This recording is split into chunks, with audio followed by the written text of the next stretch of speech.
Okay, is that like, anyway.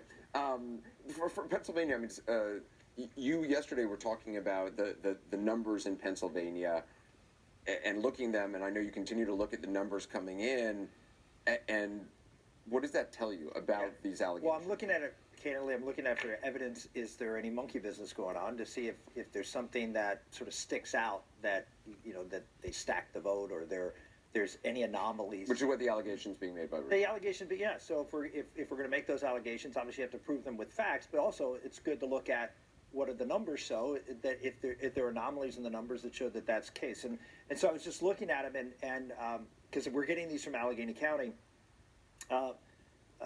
Joe Biden is doing 2.5% better than Hillary Clinton in Allegheny County.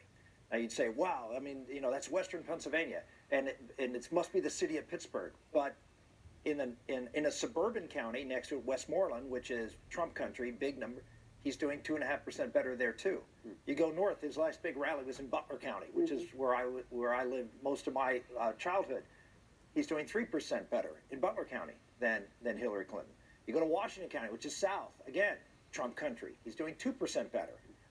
Beaver County is only doing 1% better, but the idea is he's doing better everywhere down there, and Allegheny County is not an anomaly. And so, again, if you're looking for fraud, you'd have to look at, well, where are they moving numbers sufficiently that would look outside what the norm is. And again, I don't see it. The numbers don't show it. Doesn't mean it's not happening. Yeah. And on the other side of the state, so that's southwestern Pennsylvania, southeastern Pennsylvania, which is Biden country, he's done 7% better in Chester County, which is a wealthy primarily a wealthy suburban county. Montgomery County, 5% better. Delaware County, 4% better. Bucks County, 5% better. Wow. Philadelphia, where the fraud is supposedly taking place, he's doing 4.5% worse than Hillary Clinton. That's crazy. And in the suburban counties, the vote is up 10 to 12%. In Philadelphia County, it's only up 3%.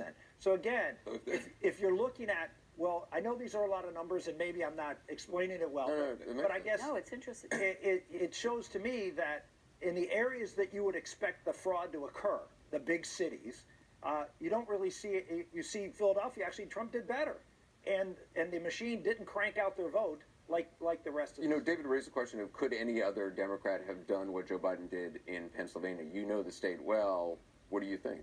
Look, I campaigned for George Bush. I was the chairman of his committee in 2004, and I've run a lot of campaigns in Pennsylvania. I've never seen, including my own, I've never seen a better campaign in the state up until that point.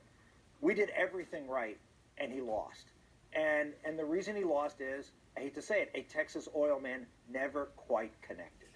And I would make the argument that was true for Hillary Clinton 4 years ago. She never connected to the middle of, the swing voter in Pennsylvania, the lunch bucket voter. Donald Trump connected and did really, really well there 4 years ago. He still connected. He did really, really well there, but Joe Biden connected enough. I lost a race in 2006 to a guy, I don't know where you're doing this because I'm on the network, but if you're having bought a lot, Bob Casey, I lost him. And the reason I lost him is because I ran against liberals in the past, and I was able to beat liberals because that's not Pennsylvania.